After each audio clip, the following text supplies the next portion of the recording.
in a position to win several times this year. However, hasn't made it to victory lane. His last top 5 was his win at New Hampshire last September. Kyle Busch 7th, Martin Truex 11th.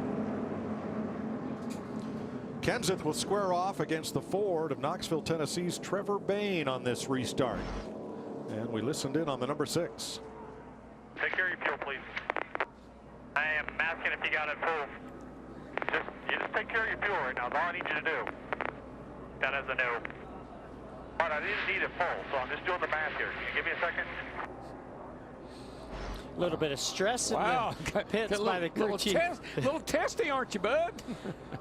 You know, a lot at stake here. There is a lot at stake. You know, this just shows you how much different Talladega is than Daytona. In Daytona, we saw those Gibbs cars dominate this race.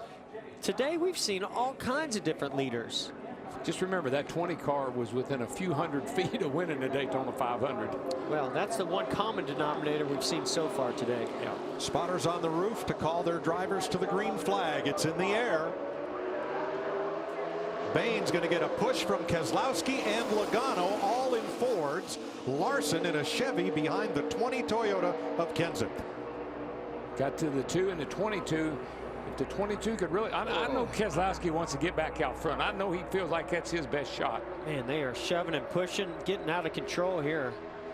You got to be real careful. If you're the sandwich in between two cars, you have no control over your car at that point. Yeah, but you're coming up to speed here, so you're working through the gears and getting up to speed, so it's not as bad as once we get full song. Yeah, I agree.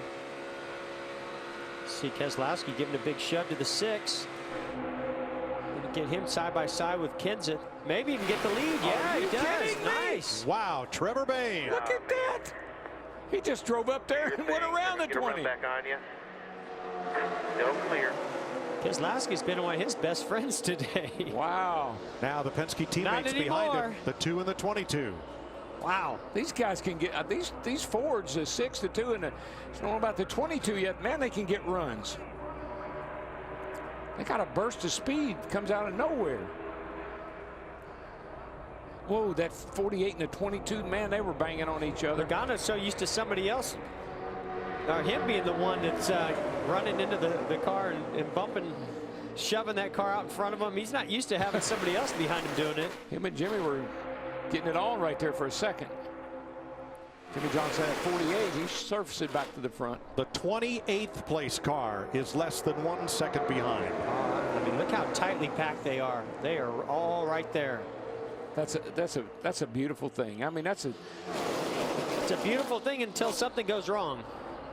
Just thinking about those cars, how fast they're going and all running together like they do, it's just amazing. That bottom lane lost a little bit of momentum right there. And up top, here comes the 27 of Paul Menard, who early in the race was in a pit road incident with Danica Patrick. He has surged back to the front 350 miles later. That guy just got in the front, the 2 car. That's exactly what he wanted. Yep. He was fast in front. He held everybody off. He really knows how to work all 3 lanes, kind of keeping them behind him. Look at that high groove. Menard, Regan Smith, Greg Biffle, all trying to claw their way to the front. Where are you going to go? I mean, the track's blocked, basically. 3 wide. And way up to the outside, Bobby Labonte, the 2000 champion. That Keselowski knows something about getting out front and holding that pack off. So this is where aggressiveness will really come into play. I know we still have 30 laps to go, but when they're 3 by 3 by 3 like that, that side draft sort of keeps them all in check and keeps them side by side.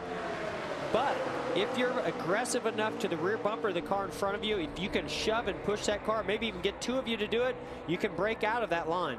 4 wide, Harvick. Whoa, we see 18 was below the yellow line there going into 3. Shoves a 78 wide into McDowell, I believe that is on the outside. They're 4 wide, still 4 wide.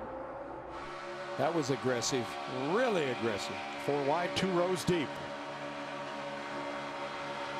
Hamlin coming up on Boyer. That's Danica Patrick just in front. Oh. We're getting down to the desperate hours, boys. Again. You can just see the aggressive moves, not only going from one lane to the other, flirting with that yellow line. Our bumpers starting to hit one another. Let's show you that from our Goodyear aerial coverage. Watch the 18 right there. Yeah, I mean, that's questionable. It's questionable whether they ran him down there or he went below there to make that pass. NASCAR is reviewing it. The rule is you cannot go below the double yellow line to advance your position. I'll tell you one thing, the dominance we saw at Daytona with the Toyotas, son of a gun, if we're not seeing it today with these Fords. Look at that, 2, 22, and 6. Chris on the leader.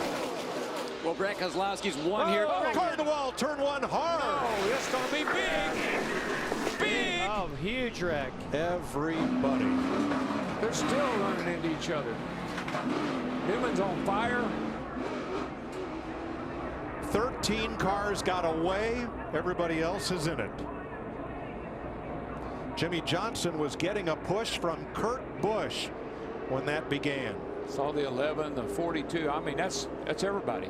We had just been talking about the aggressiveness picking up. Yep. More pushing, trying to break free of that 3 wide. 3 gets wrecked again.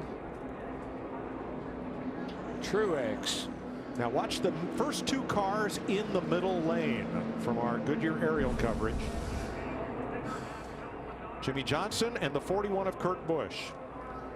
Here comes the push. Gets a little side drive from that 27. Just gets him in that left rear. Got him on that left rear. It doesn't take much. Can't do it.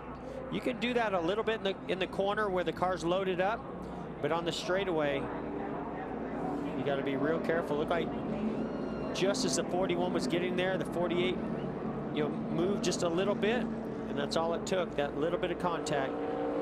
Boy, you just cannot push on that left side. Go on board here, or from the outside of 48. Right there. Wow, great camera work. Tight shot. Watch this. Right up into Paul Menard. Just gets it a little bit on that corner, and it turns a 48 dead right. Yeah, it's sort of like the 48 was turning a little bit to the right. The 41 was turning a little bit to the left, and that little bit of contact. What a shame. Look at all those cars.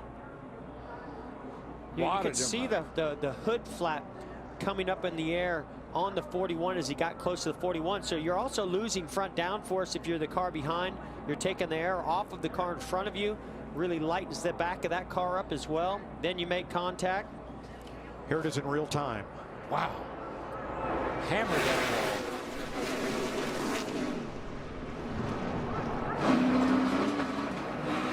wall. More than 15 cars involved in turn 1.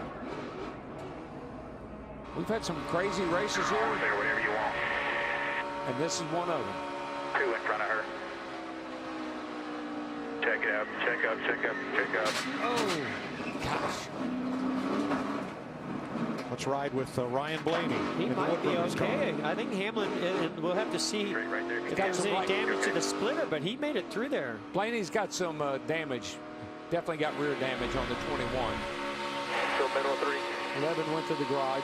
Yeah, so he must have had a lot of damage to the splitter. Still middle 3, check up, check up, check up, check up, check up, check up, check up. Check up, come on. Let roll up, let roll, check up, check up, check up. Oh, there's the damage to the 11, the right front. Dug in.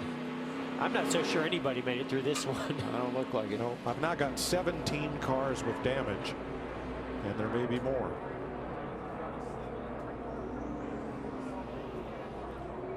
Here's Jimmy Johnson. I mean, come on, Kurt. How far are you going to push me? Yeah, car's destroyed. I mean, he just drove through me the whole front straightaway. Now, prior to the crash, here's audio from Kurt Busch's side. Hard to see exact distance out the front. When I'm on the 48, I don't know where he is in relationship to the car in front of him. Couldn't exactly make out what I'm not sure what he said. I heard a little bit about where the car was at in front of him, maybe. I think he was talking about the 48, wasn't he? Yeah, the only thing I can think of is that, he's thinking, I can't see through that. I'm going to be real aggressive. I'm going to push here. It's the perfect storm, though, Jeff. Looked like the 48 was easing up to the right. Kurt caught him in the left bumper, and that sent him straight into the wall. I mean, it sounds like from Jimmy Johnson's audio that this started a long way back, where the 41 was pushing him almost all the way down the whole straightaway. Started about 3 hours ago. You can see where they built the gap as they came out of the tri-oval. Now let's go all the way back here. Now you see Jimmy in the middle lane, the 48. This is off of Menard turn up 4. high in the 27. And the 41 is the black car, Kurt Busch. mean, he's not to him yet. Okay, here he comes. Gets Boom. him there. Boom. Nice. No, he's working all over him. Kind of right turned here. him a little loose right there. He had to back off of him. Through the tri-oval. And here he Start comes finish again. line. Boom. And then that time. See that when he hit him that first time, it just made Jimmy have to react and go right a little bit. And as he came in on that second bump, it just turned him. Look at I mean, those it's just cars. that's just aggressive racing that we see here at Talladega. If you're going to make a move and push that car forward, that's what you have to do. Kurt Busch drives away. 17 cars are wrecked. As a former car owner, you know, I see a lot of dollar signs. Going the wrong way. Out the door. We'll keep it right here with 26 laps to go in Talladega.